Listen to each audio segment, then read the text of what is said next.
a todos y todas. Bienvenidos a este importante panel que estamos desarrollando desde la Cátedra de Responsabilidad Social Empresarial y Sostenibilidad Alejandro E. Grullón, que como ustedes saben es cogestionado por la Pontificia Universidad Católica Madre Maestra y la Fundación Popular. En el día de hoy tenemos, en el marco de este diplomado de Políticas Públicas y Cambio Climático, un excelente panel que nos va a estar acompañando expertos de la región para hablar sobre financiamiento climático como una herramienta de implementación multisectorial que pueda apoyar las iniciativas y todo lo que son las metas relacionadas con el cambio climático, no solamente en la República Dominicana, sino también en la región. Yo espero que el panel que estamos teniendo el día de hoy sea de importancia para todos ustedes y que puedan captar muy bien el mensaje que nos tienen los expertos que tenemos desde México, desde Guatemala y desde Costa Rica, el señor Eduardo Piquero, Juan Carlos Monterrey y la señora Daniela Sugar. Son nuestros panelistas expertos en el día de hoy que tienen los tres no solamente un conocimiento riquísimo en esta materia, sino también una experiencia que van a compartir con nosotros en el día de hoy. Así que adelante, bienvenidos y les paso en nombre de la cátedra las palabras a la señora Jennifer Hanna, que está en este momento coordinando esta actividad en el día de hoy. Agradecemos a todos los presentes y en nombre nuestro y también de su directora, la señora Angie Rincón, nuestra más cordial bienvenida a este importante evento. Bueno, muchísimas gracias, Elías. Bienvenidos a todos y bienvenido, un saludo muy caluroso a nuestros panelistas internacionales, Eduardo Piquero, que nos acompaña desde México, aunque es argentino, pero ya le vamos a sacar también una cédula dominicana porque ama República Dominicana y ha trabajado con nosotros muchísimo tiempo. Tenemos también a Daniela Zuller desde Guatemala que nos acompaña y Juan Carlos Monterrey desde Panamá, que es otro que también, tanto a Daniela como a Juan Carlos le estamos sacando ya la cédula. Entonces, no, sin más, muchísimas gracias, Elías, por darnos esa presentación general de lo que vamos a ver hoy. Como bien mencionó, tenemos ya varios meses dando las clases del Diplomado de Políticas Públicas y Cambio Climático. Casualmente ya ayer se terminaron las sesiones de clase y pues solamente nos quedan lo que son las presentaciones de los trabajos finales de los estudiantes. Y pues en el día de hoy tenemos este panel súper interesante que es el financiamiento climático como herramienta de implementación multisectorial. Y lo que queríamos con este panel el día de hoy es pues escuchar desde la perspectiva de actores internacionales de la región que tanto han trabajado en República Dominicana y que también tienen otras experiencias de América Latina y el Caribe, pues que nos digan cómo ve este medio de implementación. El financiamiento climático es sumamente importante, es incluso uno de los medios de implementación que resalta el Acuerdo de París muy específicamente porque podemos tener todas las medidas de adaptación, todas las implementaciones de mitigación, pero el financiamiento es una de las herramientas importantes, ese vehículo para poder llevar exitosamente esas implementaciones. Sin más, vamos a presentar a nuestro primer panelista. Vamos a ver esta presentación. Eduardo Piquero, que es el director general de México CO2. Pues Eduardo tiene más de 15 años de experiencia en mercados ambientales. Bueno, es el director de México CO2, la plataforma para la creación de mercados ambientales de la Bolsa Mexicana de Valores, que impulsa el desarrollo de los mercados de bono verde, compensaciones de emisiones y de carbono para facilitar el cumplimiento de las metas de reducción de emisiones de México. En 2015 lideró la formación del Consejo Consultivo de Finanzas Verdes, que reúne a más de 350 instituciones del mercado financiero, que juntas representan el 26% del PIB local, para enverdecer las prácticas de inversión y divulgación de informaciones de ESG. Anteriormente, Eduardo se desempeñó como consultor en mitigación de cambio climático en el Programa de las Naciones Unidas para el Medio Ambiente y director de operaciones de MGM International y South Pole Carbon para México, en donde estructuró operaciones en energías renovables, eficiencia energética, industria química, transporte, forestación, cemento, etcétera. Pues como le habíamos mencionado, Eduardo es argentino, ha vivido en México por los últimos 13 años y cuenta con una licenciatura en Ciencia Política por la Universidad de Buenos Aires y una maestría en Ciencias del Estado por la UCEMA. Eduardo, el escenario es tuyo, por favor. Jennifer, muchísimas gracias. Es un gusto para mí estar con todos ustedes. Muchísimas gracias también, Elías, Leslie. De verdad, no saben todos los afortunados que son de tener a Jennifer y Elías con ustedes, dos de los líderes más grandes en toda América Latina en términos de cambio climático. También saludar mucho a quienes también están con nosotros el día de hoy como ponentes, a Juan Carlos y a Daniela. Para mí es un gusto estar con todos ustedes porque Dominicana es un lugar muy especial, no solo porque es tal vez el lugar más bonito de todo el Caribe, sino también porque es la isla más activa en términos de la lucha contra el cambio climático y están sucediendo muchísimas cosas que desde ya estoy seguro vieron durante alguna de las sesiones pasadas. Yo quiero contarles muy brevemente, en unos 10 minutos, no más que eso, cómo vamos a movilizar el dinero que necesitamos para financiar los proyectos contra el cambio climático. Si agarramos todos los fondos que tenemos a nivel internacional, los que son intergubernamentales, para financiar infraestructura y proyectos contra el cambio climático, vamos a llegar a un número muy bajo. Creo que el Green Climate Fund, que es el fondo más grande de todos, está cerca de los 7, 8 billions, millones de dólares. Y si juntamos, por ejemplo, para que tengan una comparación, todos los fondos de pensiones de la República Dominicana, la última vez que checamos, creo que rodaban los 12 billions. O sea, todos los fondos de pensiones de la República Dominicana ya eran más grandes que el Green Climate Fund. Por lo tanto, esto lo que quiere decir es que no vamos a ganarle al cambio climático si no movilizamos el financiamiento privado. Si quieres, vamos a la que sigue, por favor, Jennifer o Leslie. Yo quiero comentarles cuáles son las herramientas para movilizar el financiamiento hacia los proyectos que necesitamos y cuáles son las próximas tendencias en el mercado. Para eso, una muy breve recapitulación. Sé que hablaron mucho de desarrollo sustentable. El desarrollo sustentable o sostenible, depende del país en el que estemos en América Latina, incluye diferentes aspectos. La gobernanza, que tiene un punto muy importante en la transparencia, que en América Latina tenemos mucho que hacer. Por supuesto, el movimiento económico, cómo la economía se desempeña, y todos los aspectos sociales, desde la lucha contra la esclavitud, género, salud, etcétera. Pero cuando hablamos específicamente de financiamiento verde, estamos hablando de financiamiento relacionado con medio ambiente.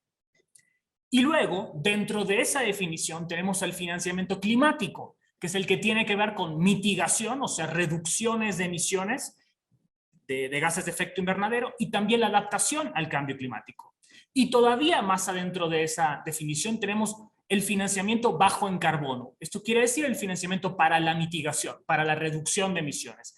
Esto solamente que se lo queden como una de las definiciones más importantes, porque luego hablamos de financiamiento sustentable, fíjense que acá tenemos otros pilares, luego hablamos de financiamiento socioambiental, luego hablamos de financiamiento verde, luego de financiamiento climático, y me gustaría que vean los diferentes pilares a las cuales les estamos pegando en cada una de estas definiciones. Entonces, no es lo mismo hablar de un instrumento sustentable, que ven que abarca gobernanza social, medio ambiente, que hablar de financiamiento climático. Vamos a la que sigue, por favor. Y me gustaría mucho comentarles sobre alguno de los principales temas en los cuales hoy estamos hablando en financiamiento verde. Fíjense que estamos hablando de financiamiento para medio ambiente y de riesgos climáticos. El mundo ya pasamos hace mucho tiempo el momento en el cual el cambio climático fue identificado como un riesgo. También pasamos hace mucho tiempo ya el momento en el cual estábamos discutiendo si teníamos que actuar o no. Hoy el mundo financiero y también todo el mundo financiero en toda América Latina está hablando de cómo vamos a hacerle frente y cómo identificar en dónde tenemos que poner el dinero. Y para eso hay 4 tendencias que yo les voy a mostrar. 1, las taxonomías. 2, la divulgación de información ESG o ASG, ambiental, social y gobierno corporativo. El análisis de riesgos climáticos que afectan a productos y servicios y también activos como infraestructura. Y la movilización de capitales. Vamos a la que sigue, por favor. No los quiero aburrir mucho con muchos conceptos. La primera definición es la taxonomía. Una taxonomía es una clasificación. Vale decir que cuando tú seas un banco, por ejemplo, Banco Popular, o cuando seas un fondo de pensiones, o cuando seas un seguro, cuando tengas que meter el dinero en diferentes productos, y ese producto, un bono, o una acción, o un fondo, te digan dónde va a invertir, tú lo puedas entender de la misma manera. El problema que tenemos en el mercado financiero es que no es un mercado ambiental. Entonces, si le hablamos de cambio climático, imagínense qué va a estar diciendo el pobre señor financiero. Si le hablamos, por ejemplo, de transporte limpio o le hablamos de energía renovable, tenemos que ser muy claros y llegar a una definición común. Para eso existen las taxonomías. Algunos de ustedes, estoy seguro, habrán escuchado hace un par de semanas, el presidente de Colombia presentó la taxonomía para el sistema financiero colombiano. México hace tiempo está trabajando en su taxonomía sustentable, no verde, sustentable. Chile también está avanzando en una, ni hablar Brasil, etc. Esta es una de las primeras tendencias.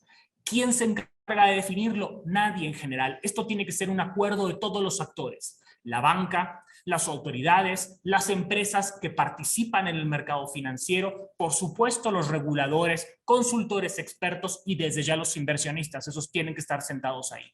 Eso nos va a servir para hablar de lo mismo en el mercado, cuando hablemos de cosas que son un poco confusas, ¿no? Como sobre todo transición energética, ¿no? Que pasamos de un combustible a otro y luego a un combustible cero emisiones. Todo el tema del gas natural, que sé que en Dominicana es de mucho debate. Vamos a la que sigue, por favor, porque no me quiero detener. Entonces ya hablamos mucho de taxonomías. 2, la otra tendencia es la divulgación de información ambiental, de gobernanza y de riesgos sociales. Hoy, amigos, no hay empresa en el mercado listado en México, en Colombia, en Perú, en Chile, en Brasil, en Argentina, que no divulgue sus riesgos en estos aspectos, en temas ambientales, sociales y gobierno corporativo. ¿Por qué? ¿Porque son almas de la caridad? No, lo hacen porque el inversionista se lo demanda. Es información tan importante como tener un gobierno corporativo sólido o, por ejemplo, estar involucrado en casos de cohecho, ¿no? De corrupción. ¿Por qué? Pues vas a estar invirtiendo en una empresa que si no identifica en el cambio climático un riesgo y no tenga una estrategia para hacer frente al cambio climático, híjole, entonces no sé si vas a estar poniendo tu dinero en un lugar seguro. La divulgación de información llegó para quedarse y se hace sobre todo en 2 estándares, que me encantaría que si alguien tiene tiempo durante el fin de semana, en vez de ver Netflix, se metan en ver estos 2 estándares. Uno es el TCFD, es una task force, es una fuerza de tareas sobre riesgos climáticos que se creó en Gran Bretaña hace algún tiempo, y el segundo es el SASB, que es un estándar norteamericano que ya está avanzando mucho en toda América Latina. Como ven en la gráfica, el número de empresas que reportan bajo este tipo de estándares ha crecido exponencialmente. Si alguien quiere tener trabajo durante los próximos años, que se vuelva un experto en TCFD y en SASB, que eso te va a garantizar una cantidad de trabajo que no te puedes imaginar. Vamos a la que sigue, por favor, porque esta es la segunda tendencia. La divulgación de riesgos. ¿Cuáles son estos riesgos? Por supuesto, los riesgos climáticos. Los riesgos climáticos son 2 tipos. Uno son los riesgos de transición. Por ejemplo, que hoy tengas una flota vehicular que funciona con gasolina y resulta que en el futuro pues ya no lo vas a poder hacer porque va a haber regulación contra la gasolina. Eso pasa en varios países de Europa y varios lugares en Norteamérica. Y otros son los riesgos físicos, que estés invirtiendo, por ejemplo, en hoteles que estén en la ruta de todos los huracanes. Eso nos pasa en México, donde en la península de Yucatán, ahí cerca de Cancún, el otro destino más importante de todo el Caribe, hay muchos hoteles que no pueden acceder ya a seguros. Otro tipo de riesgos, pues riesgos macro, riesgos financieros, porque si tienes un hotel en el medio de Cancún, pues no vas a poder acceder a productos, como yo les estaba mencionando, riesgos de mercado, que no puedas obtener la cantidad de dinero que esperabas que ibas a obtener, riesgo operativo, que tu activo no esté funcionando más en el futuro de la misma manera, y riesgo de liquidez, ¿no? Que no puedas acceder también al dinero que necesitas para, por ejemplo, refinanciar tus operaciones. Vamos a la que sigue porque no lo quiero detener con conceptos que tal vez no son los centrales. El otro punto es la movilización de capitales. Tenemos desde hace más o menos unos 10 años, pero sobre todo durante los últimos 4 o 5 años, un flujo de capitales exponencial hacia proyectos bajos en carbono. en todas partes, y también lo ven en la República Dominicana. Se ha más de triplicado la cantidad de dinero destinado hacia ese tipo de proyectos. ¿Y cómo ha sido ese flujo? En el mercado internacional, sobre todo a partir del mercado de deuda. Ahí muchos habrán escuchado de los bonos verdes, de los bonos sustentables. Lo que ven abajo del lado derecho es el número de bonos etiquetados como verdes, sociales y sostenibles, como ha crecido hasta prácticamente $1.000 millones durante 2020. Todavía los del 2021 fueron más altos y esperamos este año casi llegar a los $2.000 millones. Esto ha pasado en toda América Latina. Esto es una tendencia que se va a quedar. No tiene que ser solamente bonos, hay que ver qué otro tipo de instrumentos. Les recomiendo mucho en la República Dominicana visitar un fondo, que es el fondo Pioneer, que tienen un apartado especialmente dedicado a temas ambientales, que es muy interesante. Vamos a la que sigue, por favor, porque tenemos algunos ejemplos que contarles.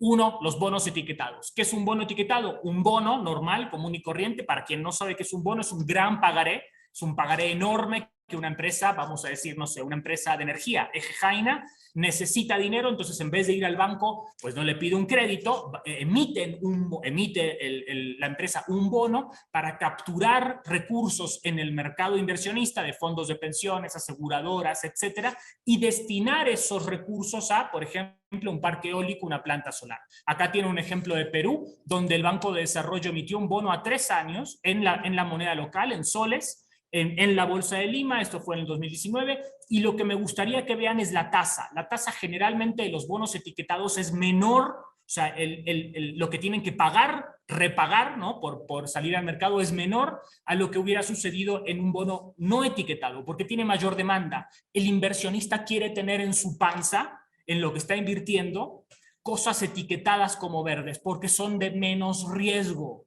Sabes que el señor te va a poder pagar más rápido y lo va a poder hacer. Si inviertes en los bonos de una petrolera, por ejemplo, en Petroperú, pues fíjense qué está pasando ahora con el mercado de petróleo, ¿no? Pues no controlas precios, no controlas la operación de la empresa y tampoco vas a saber si es un bono 10 años, si los riesgos son muy altos para que siga operando o no en este mundo que está transicionando a una economía más verde. Otro instrumento, vamos a la que sigue, por favor. Otro instrumento etiquetado como verde son los créditos verdes, que funcionan de la misma manera. Aquí vemos un ejemplo de BBVA, un crédito en Argentina, donde hay una línea etiquetada para pequeñas y medianas empresas, con un plazo máximo de 3 años, con una tasa que es baja para Argentina, 35%, porque vivimos en inflación eterna, donde puedes sacar esos recursos, pedírselos al banco y los destinas solamente a ciertos tipos de proyectos. Vivienda social, generación de empleo sustentable, puede ser, pero aquí no está, género, energía renovable, eficiencia energética, protección de recursos naturales, transporte limpio, etcétera.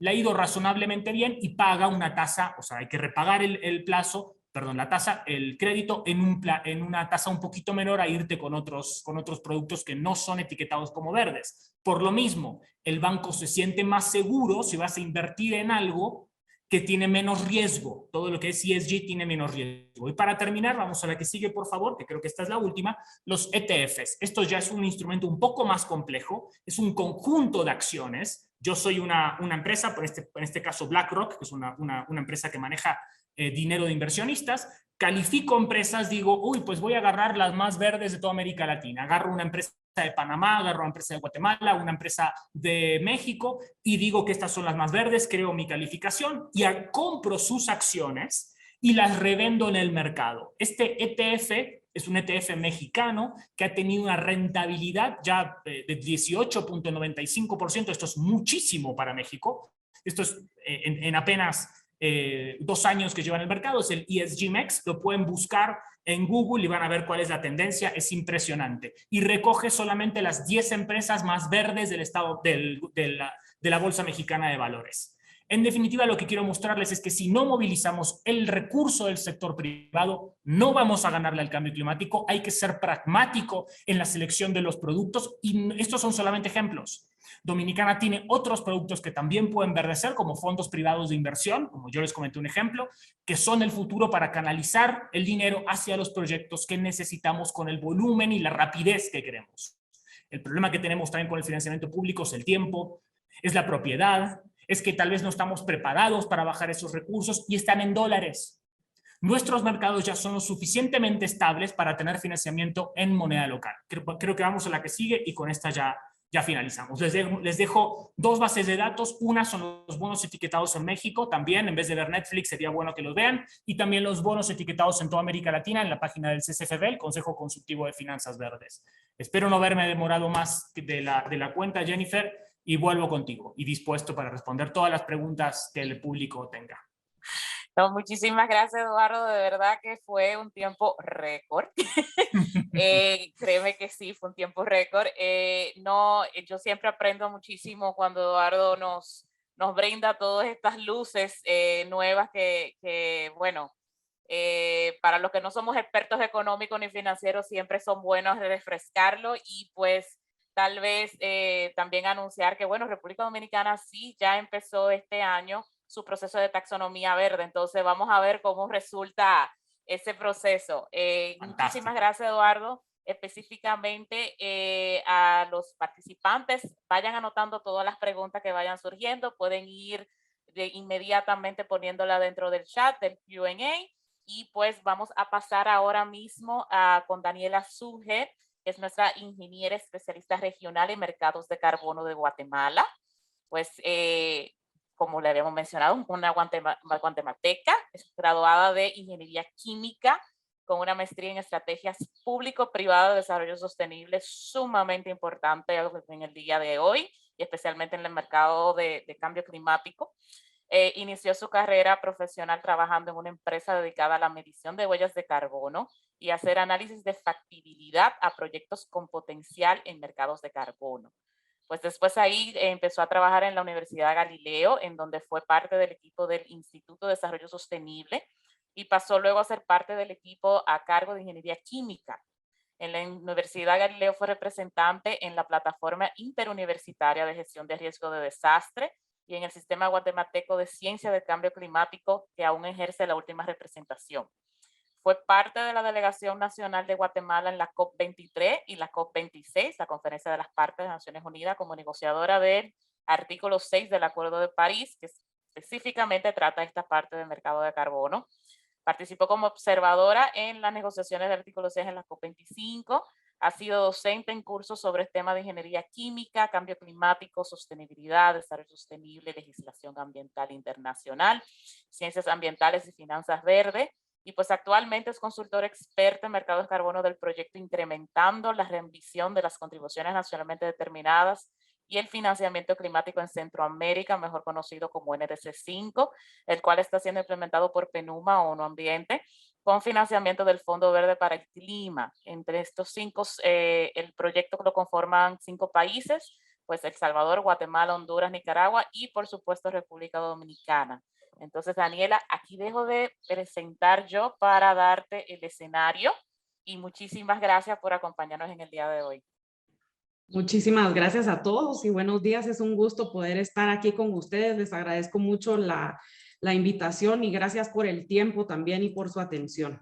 Voy a compartirles mi pantalla para que podamos ver la presentación que traigo el día de hoy. Solo lo voy a poner en modo de presentación. Creo que ya la pueden ver.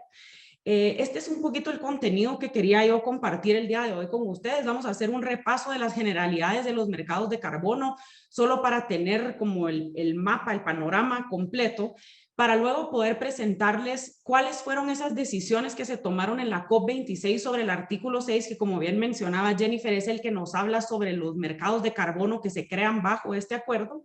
Y luego quisiera pues compartirles un poquito qué implican estas decisiones para los países, en qué etapa estamos ahorita después de estas decisiones que se tomaron en Glasgow y cuál puede ser el potencial rol que puede tener el sector privado en estos mecanismos. Entonces empecemos con definir qué son los mercados de carbono. En general, los mercados de carbono son instrumentos de fijación de precios a las emisiones de gases de efecto invernadero.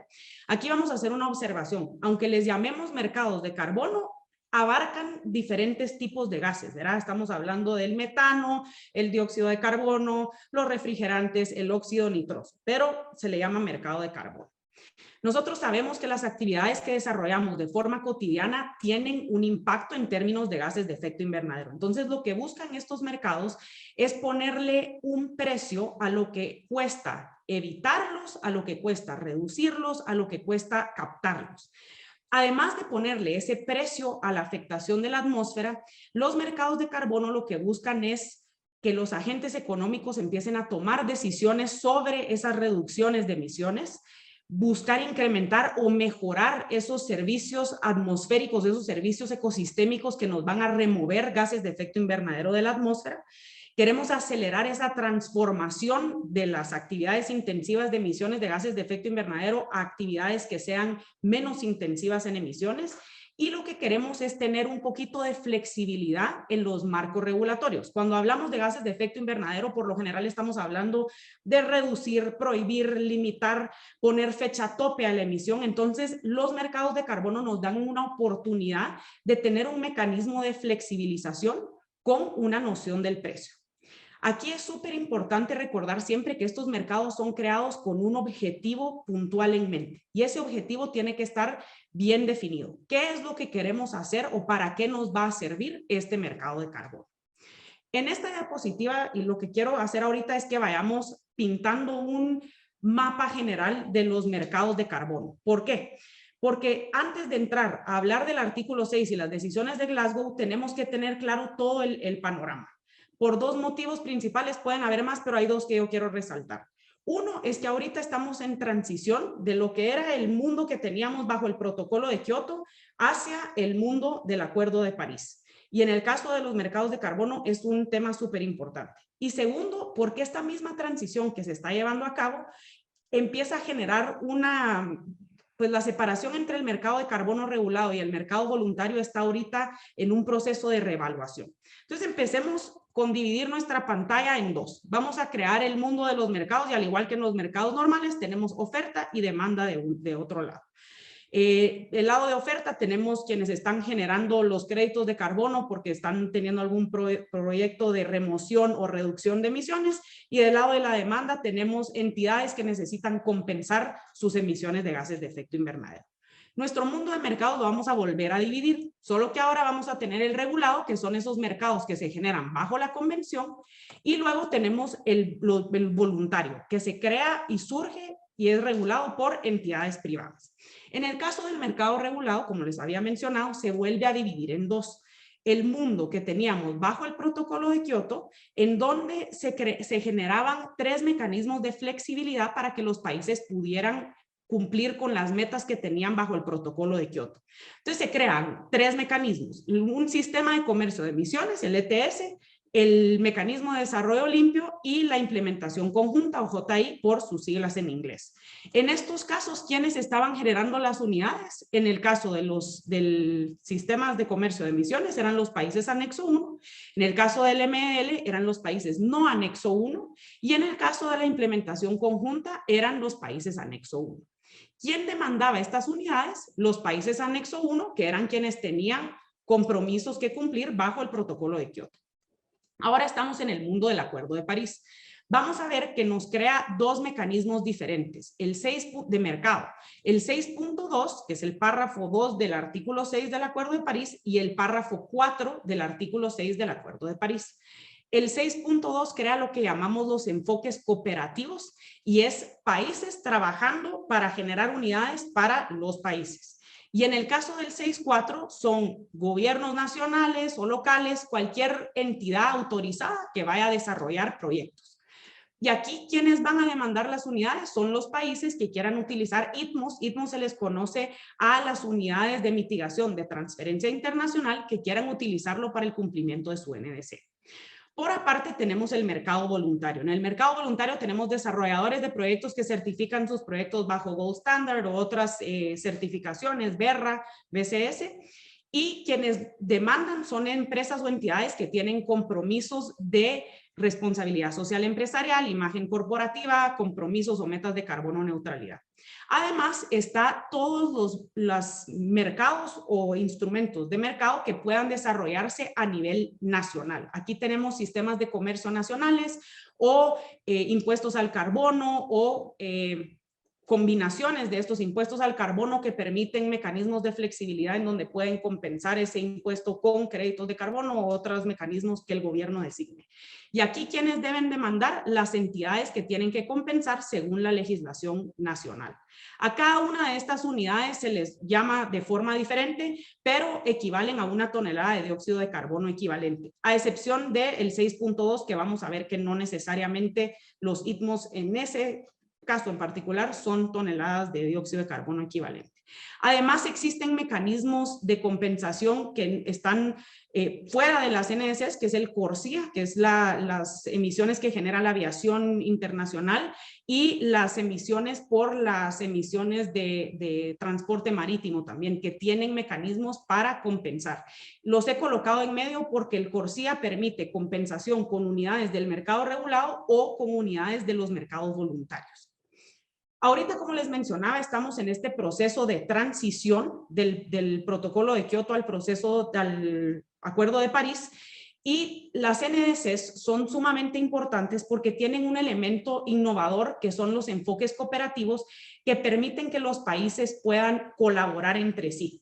Estos mecanismos son herramientas que están a la disposición de las partes del acuerdo y es cada una de las partes la que va a decidir si las quiere utilizar o no y cómo las va a utilizar.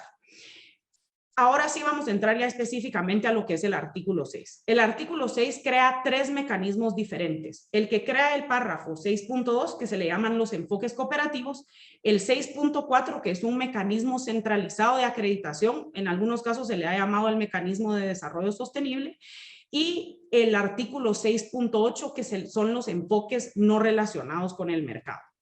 ¿Qué decisión se tomó en Glasgow? Este fue uno de los artículos que costó pues aterrizar en las reglas de juego del Acuerdo de París, el conjunto de normas que le daba vida a este artículo. Finalmente se logró esa decisión ahorita en Glasgow. Fue una decisión sumamente importante porque fue un acuerdo que las partes venían negociando desde hace mucho tiempo y en particular desde que se firmó el Acuerdo de París. Entonces se definió ya qué son los puntos, elementos técnicos que le dan vida a cada uno de estos acuerdos. Entonces, en el caso del artículo 6, párrafo 2, el texto de la decisión que se tomó en Glasgow nos define lo que está ahí puesto de forma general, pero nos dice qué son estos ITMOs. Los ITMOs nuevamente eran resultados de mitigación transferidos internacionalmente. Entonces nos dice que son reales, verificados, que se miden en toneladas de dióxido de carbono o en el caso del artículo 6.2 se pueden medir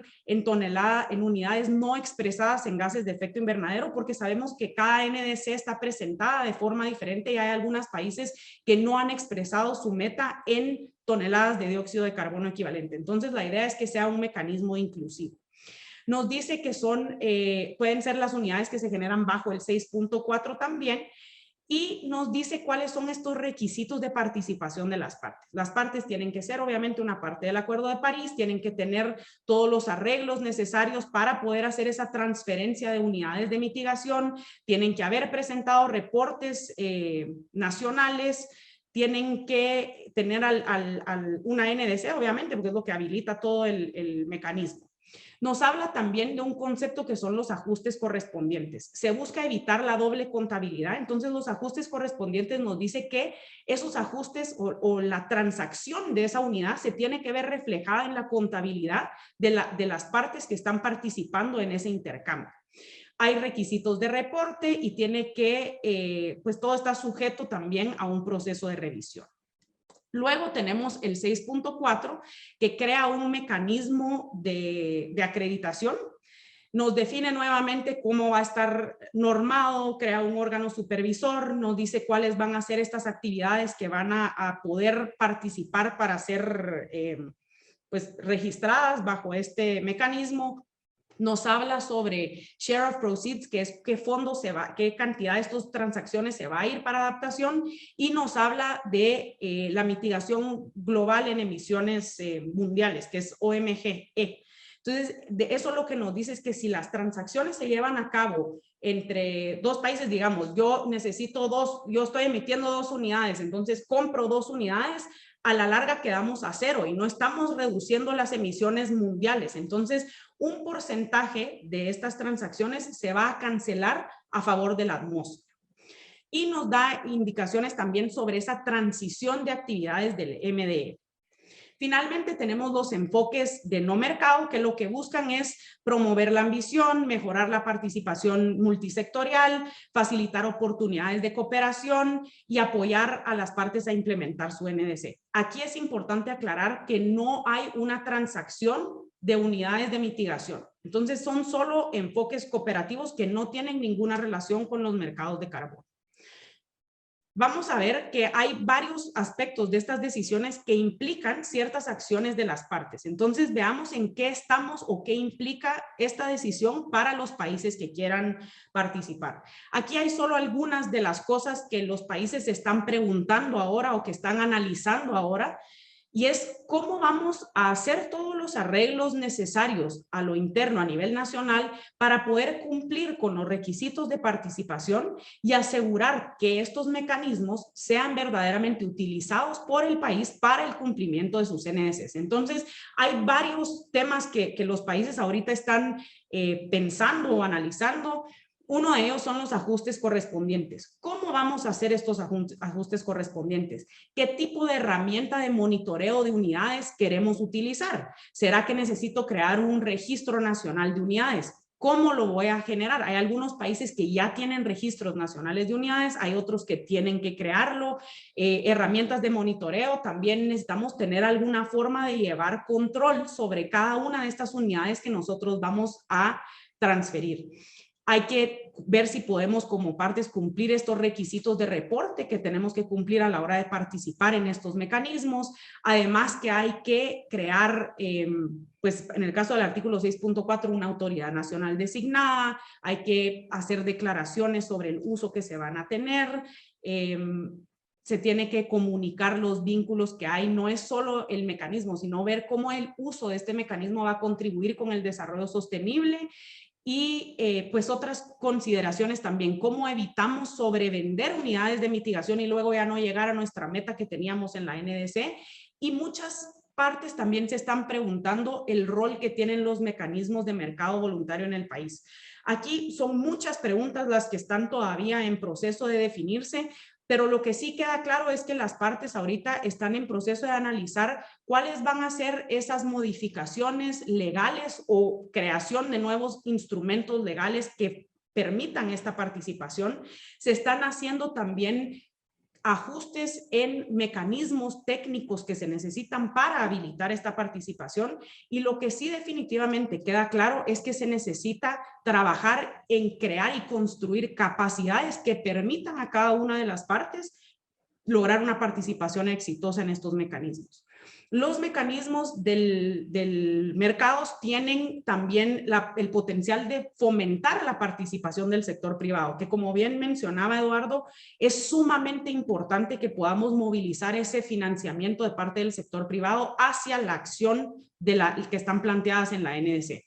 El sector privado puede participar de ambas partes. Puede participar del lado de la oferta, generando créditos de carbono por medio de los diferentes mecanismos que existen, y puede participar del lado de la demanda de estos créditos de carbono al asumir compromisos de carbono neutralidad, teniendo claro cuál va a ser ese rol del cumplimiento en la NDC, y por instrumentos que los gobiernos diseñen también, que pueden ser de carácter voluntario o de carácter obligatorio, que contribuyan a movilizar al sector privado. Yo me quedaría por ahí, creo que me pasé un poquito del tiempo, pero les agradezco mucho por su atención y quedo atenta a responder cualquier duda que pueda surgir.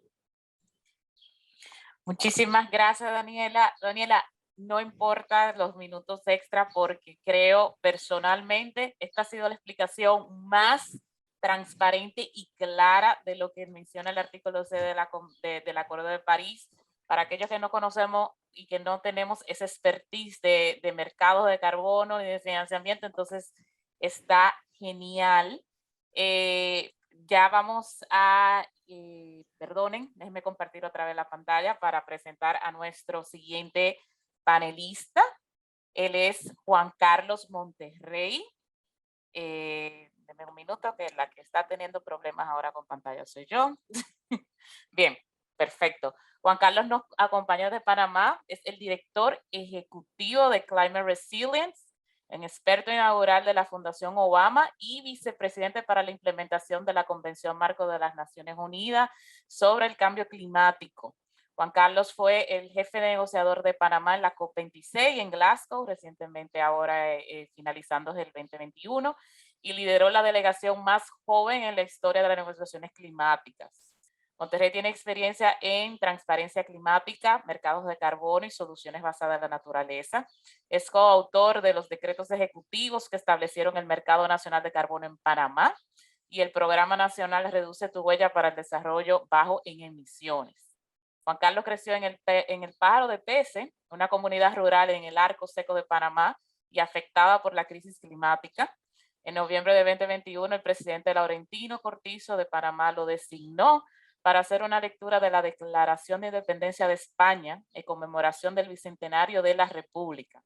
Ha laborado en el Banco Mundial, el Programa de las Naciones Unidas para el Medio Ambiente, PNUMA, mejor conocido ahora como ONU Ambiente, y el Ministerio de Ambiente de Panamá. Posee una maestría en Política de Desarrollo Internacional de la Universidad de Chicago y una licenciatura en Economía de la Universidad de Tulane en New Orleans. Juan Carlos, por favor, el escenario es tuyo. Perdona que te acabo de dar la presentación a tu primer slide. Y cuando quieras, por favor. Muy buen día a todos y a todas. Muchísimas gracias, Jennifer, por la invitación, a la Fundación Popular y a la universidad por esta oportunidad que me dan.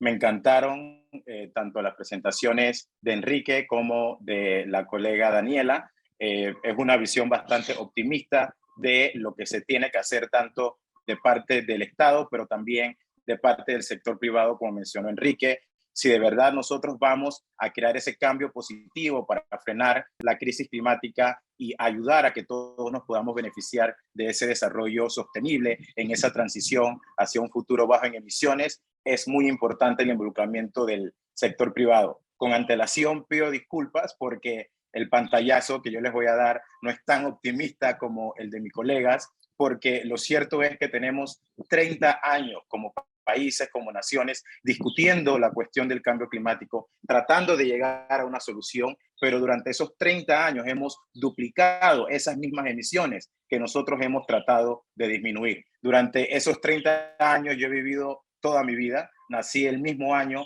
en el que nació la convención a la cual pertenezco y en la cual trabajo arduamente para mover hacia adelante, pero también tenemos que reconocer las limitaciones que existen en todos estos espacios. Por eso es muy importante nuevamente lo que decía Eduardo, si de verdad nosotros vamos a empujar la pelota para que las cosas cambien, el involucramiento del sector privado es de suma importancia. Y con eso, en este primer slide que ustedes ven aquí, refleja básicamente lo que es un resumen de los flujos de financiamiento climático específicamente. Y estos datos vienen de una iniciativa que se llama el Climate Policy Initiative, que proporciona la descripción general más completa sobre la inversión climática a nivel global. Esta información está basada en promedios en miles de millones de dólares de 2 años para poder suavizar un poco las fluctuaciones que podrían ocurrir durante este análisis. Además, también es importante mencionar que los datos aquí presentados son preliminares, especialmente los del año 2020,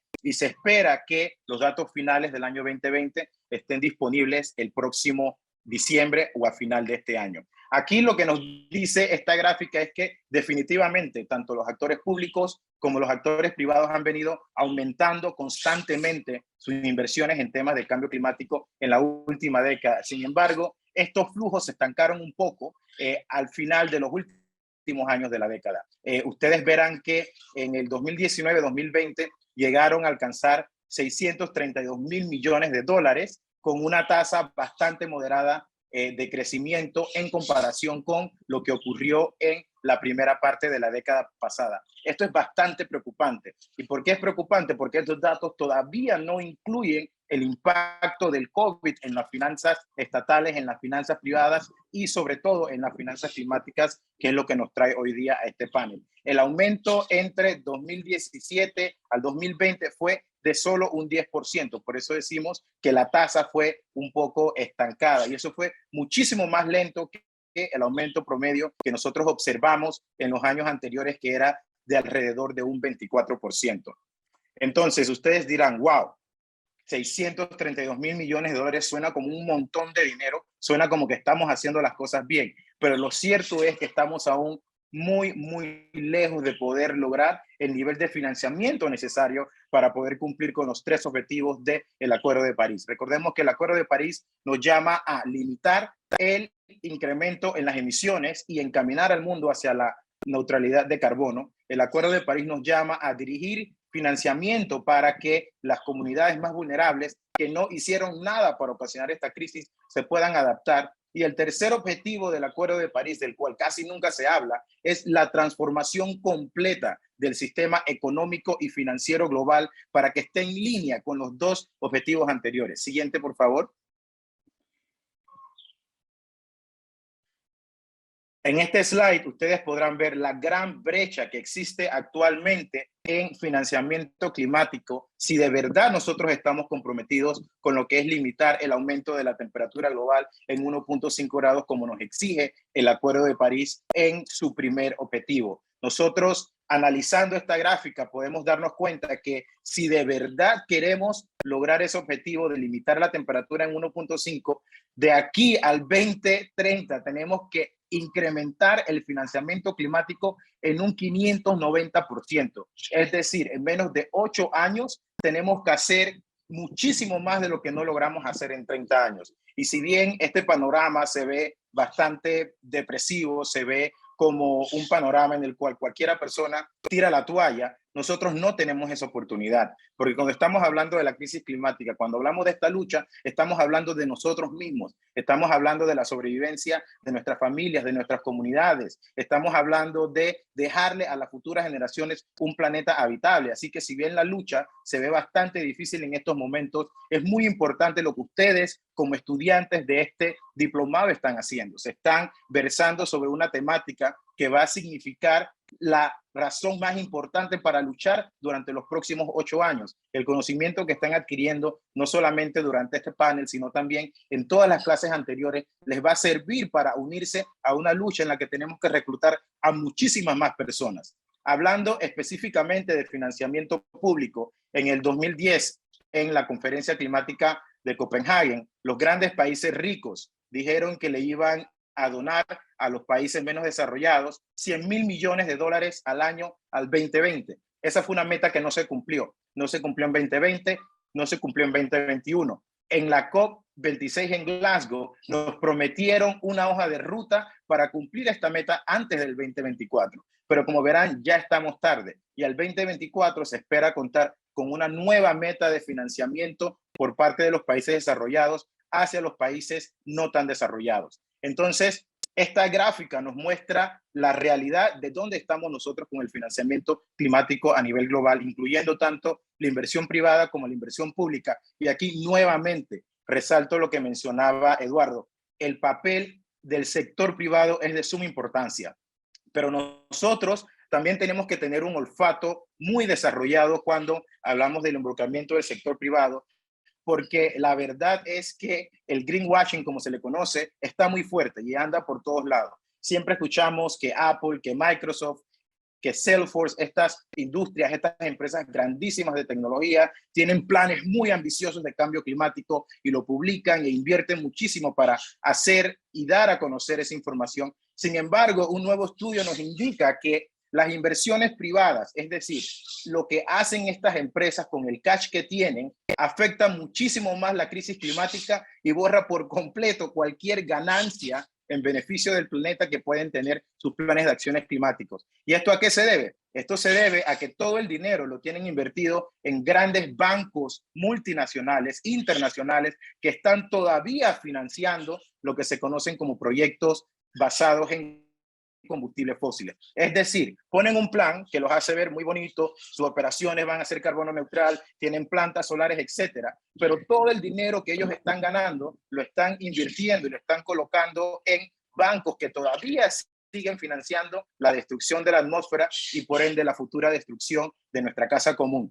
Esta semana se está llevando, creo que es en Londres, lo que se conoce como el Moral Money Forum del Financial Times. Y me parece impresionante que el día de ayer, el jefe de inversión responsable de HSBC, uno de los bancos más grandes del mundo, nuevamente, el jefe de inversión responsable dijo que a quién le importa que en 20 o 30 años Miami esté bajo el agua, que Ámsterdam ha estado todo este tiempo bajo el agua y es una ciudad hermosa, que a quién le importa que vayan a haber fuegos, que para eso es la adaptación. Entonces a mí me da mucho miedo el tema del greenwashing, porque al final muchas de estos bancos, de estos inversionistas que se han fajado haciendo dinero en base a proyectos de combustibles fósiles, no van a cambiar ese chip de la noche a la mañana. Entonces, como les decía, es muy importante desarrollar un olfato sobre verdaderamente qué es lo que está haciendo el sector privado, porque no todo lo que brilla es oro. Siguiente, por favor.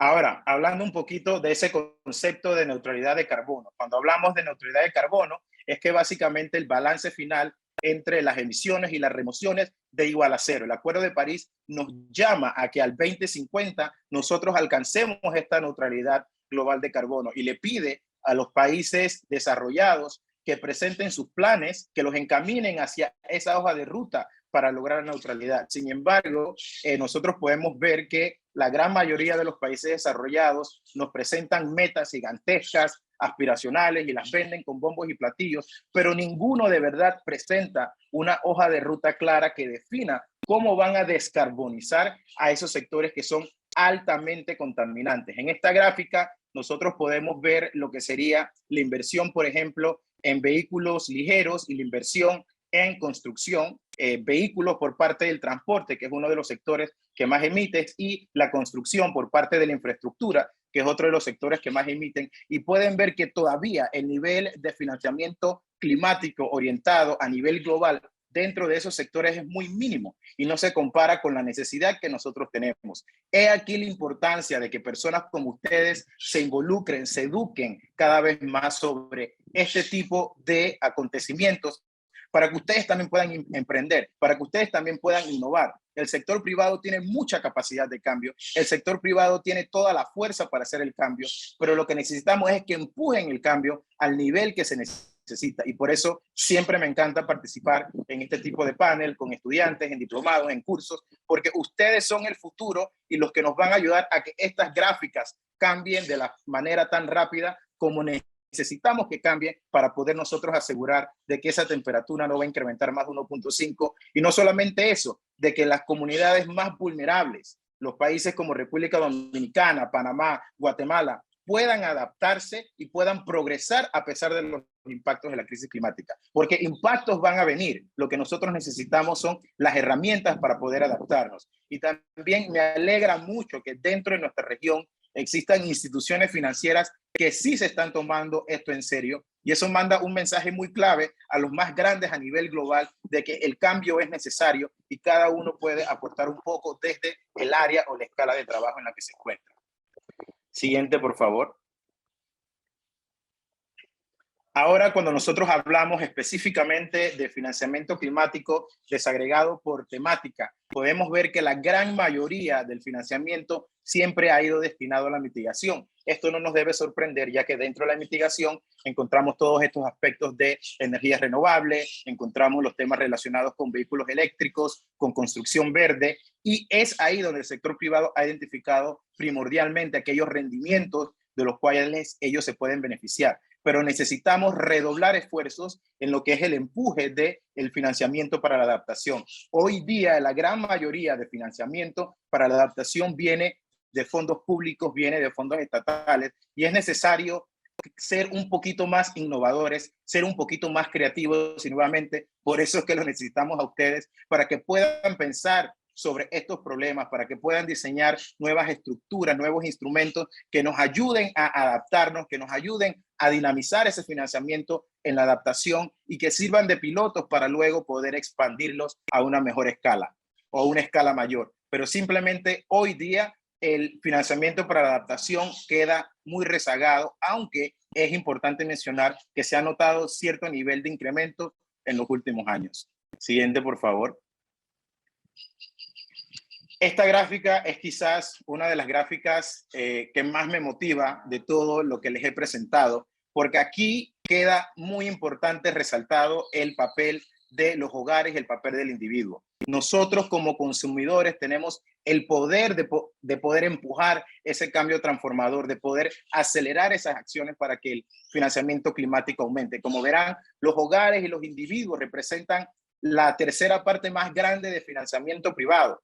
Como tal, el financiamiento privado aborda casi el 49% del financiamiento climático, pero dentro del financiamiento privado, los hogares, en especial con lo que es la compra de vehículos eléctricos y la inversión en tecnología solar para el hogar, está mostrando que el individuo tiene la capacidad de impulsar este cambio, el consumidor tiene la capacidad de impulsar este cambio, pero lo que necesitamos es cada vez más exigir productos y servicios más y más verdes y cuestionar y analizar y contar con ese olfato climático que nos permita diferenciar cuando las empresas de nuestras preferencias están verdaderamente haciendo las cosas bien o cuando simplemente se están involucrando en el lavado verde. Y con esto culmina mi presentación. Espero que haya estado dentro de los 10 minutos. No, muchísimas gracias, Juan Carlos. Siempre es un placer tener esta realidad, ¿no? O sea, el shot de la realidad de que, bueno, ellos realmente están, vamos a decir, traduciendo esos compromisos y se están desarrollando de la manera que se deben desarrollar. En algunas partes no, en algunas sí. Pero también es bueno entender y tener esa, vamos a decir, figura, imagen completa de a qué nos estamos enfrentando. O sea, hay que mantener esa conversación viva y entender de que no es un compromiso de una sola parte. O sea, estamos hablando de que todos estamos en el mismo bote y pues todos tenemos que remar a la misma velocidad, ¿no? Entonces, muchísimas gracias por eso. Yo sé que ya nos hemos pasado un poquito del tiempo, pero quisiéramos, con su permiso, tener, no 10 minutos, pero 5 minutos, porque tenemos 2 intervenciones en el chat de pregunta y respuesta para todos nuestros panelistas. Entonces, lo primero no es una pregunta, es una invitación de Indira Lorenzo, que le gustaría invitarlos a todos ustedes al Comité de Sostenibilidad del CONEP, AmChar y BridgeChamp RD. Es un escenario, una plataforma donde se reúnen, vamos a decir, los grandes gremios del sector privado en República Dominicana. Entonces, Indira, me atrevo a decir que sí, que ellos estarían sumamente muy interesados en conversar y pues estoy segura de que van a salir muchas cosas interesantes en este diálogo. Entonces, te escribo después, conectándonos con todos nuestros panelistas para ver qué coordinamos por ahí. Entonces, a esto sí es una pregunta de Romeo Ramlancan y nos mencionan, da la impresión que los países desarrollados tienen ciertas ventajas en comparación con los países en vía de desarrollo. Son los que imponen o ponen la agenda, disponen de más recursos y capacidades para cumplir con compromisos que se acuerdan a nivel supranacional. Además, al parecer, el flujo de financiamiento les favorece. Si es así, ¿cuáles son los mecanismos compensatorios para aquellos países con ciertas limitaciones que les imposibilita cumplir con una agenda mundial para el combate al cambio climático? Quisiera una reflexión de los panelistas. En este sentido, vamos a, si me permiten, hacer el mismo orden de intervención. Entonces vamos a empezar con Eduardo. Eduardo, si estás dispuesto. Sí, claro, la verdad es que es un tema súper largo, ¿no? Jennifer, pareciera que están más preparados, por supuesto. El cambio climático afecta más a los que menos tenemos, ¿no? A los que estamos del lado de los países en vías de desarrollo y sobre todo a los países menos desarrollados. Eso es cierto. Algo en lo cual creo que vale la pena entrar en debate es el tema de los mecanismos compensatorios, ¿no? Mucho se conversa sobre estos fondos multilaterales o intergubernamentales supranacionales para destinarlos a proyectos. Creo que el público para ese tipo de fondos es muy limitado. Es muy limitado porque la verdad es que son fondos, muchos prácticamente concesionales. No. Muchos son prácticamente concesionales y podemos hacer algo todavía mejor.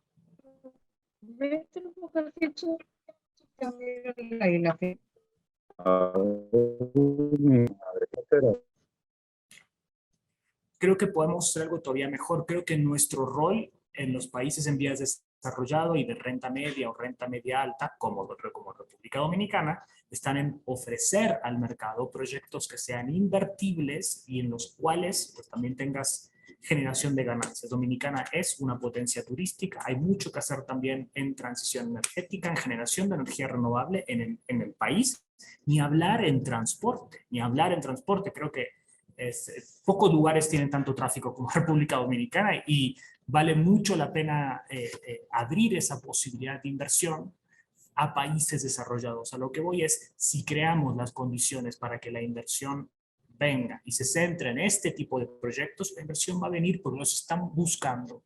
Y República Dominicana, a pesar de, uno siempre cuando está dentro no ve las cosas tan bien y tal, pero sigue siendo una historia positiva en toda América Latina. Entonces, lo dejo aquí, Jennifer. No, muchísimas gracias, Eduardo. Totalmente de acuerdo con tus reflexiones. Entonces, Daniela, por favor. Muchísimas gracias y gracias, Romeo, por la pregunta. Excelente pregunta. Como decía Eduardo, creo que es muy difícil de poderla responder directa porque no creo que haya una sola respuesta. O sea, es una pregunta compleja y por lo tanto creo que requeriría de mucho análisis y trataré de responderlo desde mi punto de vista en el tema que conozco, que son específicamente mercados de carbono y en el caso específico del artículo 6. Sí existe un reto que tienen pues, los países en vías de desarrollo porque históricamente ante la convención no hemos tenido que presentar estos informes, todo lo que nos requiere el Acuerdo de París que tenemos que presentar. Entonces, estamos en un proceso como de pues, hacer todos estos cambios, analizar qué implican estas decisiones, hacer todos estos ajustes y sí requiere de una gran capacidad técnica, de una capacidad legal, de una capacidad institucional de poder dar respuesta y hacer todos estos ajustes que nos van a permitir participar en estos espacios. Aquí, pues, suena un poquito complicado porque sí hay bastante que hacer, pero existen varios mecanismos, diría yo, de apoyo internacional. Hay ahorita interés en desarrollar varios proyectos para construir capacidades. Bajo la convención se crearon también algunos espacios para el fomento y construcción de capacidades. Entonces sí existen algunos mecanismos a los que podemos acceder para apoyo, pero hay algo que yo quisiera resaltar y es que muchos países tienen capacidades. Es que muchas veces decimos no hay o no hay personas, y sí hay gente, o sea, hay personas muy capacitadas dentro de los países, hay muchas acciones que podemos lograr. Lo que nos hace falta quizás es un poquito de más coordinación o más articulación y un mayor involucramiento de todos los actores, o sea, que cada uno conozcamos cuáles esas contribuciones que tenemos que hacer, cómo podemos nosotros contribuir a las metas nacionales y podernos pues sumar a las iniciativas nacionales. O sea que por ahí me quedaría yo. Muchísimas gracias, Daniela. Sí, totalmente de acuerdo contigo. Yo creo que esa es la pregunta y la discusión que todos los países están teniendo ahora, tanto a nivel interno como externo, ¿no? Entonces, Juan Carlos, por favor, tu reflexión. Claro que sí, miren, primeramente el primer paso que siempre toca hacer es educarse, capacitarse. Lo que ustedes están haciendo es ese primer paso. Y me atrevo también a destacar que la República Dominicana me parece que fue el primer país en América Latina que contó con una ley que impulsaba la educación climática al nivel del sector educativo. Y esto es de suma importancia porque el cambio climático, entiendan que no es un tema ambiental. El cambio climático es un tema total. Va a impactar y se refleja en todos los sectores y en todos los diferentes niveles de la sociedad. Y una cosa que yo siempre he pensado, que me pregunto por qué ningún país de América Latina lo ha hecho, posicionarse como un hub para negocios verdes. Llamar a todas esas empresas multinacionales que ya están invirtiendo en empresas como Tesla, empresas que tienen construcción y elaboración de paneles solares, de diferentes tecnologías tecnologías innovadoras, no solamente en transporte y no solamente en energía, sino que en diferentes aspectos de la economía, convertirse en un hub que le brinden incentivos para que esas empresas lleguen a nuestros países. El gobierno, por su lado, también tiene que impulsar la educación de los técnicos que van a poder brindar ese recurso humano a las empresas, porque al final el futuro es verde. Y si nosotros no aprovechamos esta ventana para transformar nuestras economías y convertirnos en los líderes verdes del futuro, vamos a perder la oportunidad y alguien más se lo va a llevar. Así que mis dos reflexiones son capacitación e incentivos para emprendedores e innovadores verdes. Buenísimas reflexiones, Juan Carlos. Totalmente de acuerdo con esas posibilidades. Estimados, muchísimas gracias por la participación, por esas preguntas e invitaciones tan interesantes en el día de hoy. No les vamos a quitar más tiempo. En nombre de Lía Dinsen, Fundación Popular, en nombre de Angie, de la dirección de la cátedra, en donde se desarrolla este diplomado, en mi nombre propio y en el nombre de todos nuestros socios aliados como el Ministerio de Medio Ambiente y el Consejo Nacional para el Cambio Climático de República Dominicana, le damos la más cordial gracias de estar con nosotros en el día de hoy. Y pues a nuestros panelistas de aceptar nuestra invitación. Como saben, lo queremos como dominicanos, adoptados a todos. Y pues con las intervenciones del día de hoy, sabemos que tenemos mucho más que aprender, mucho más para colaborar. Y bueno, como bien dijeron todos nuestros panelistas, esto es un tema de todos y para todos. Entonces, muchísimas gracias y que pasen el resto del día. Muchas gracias y feliz fin de semana. Feliz fin a todos. Chao, chao. Muchas gracias. Saludos a todos.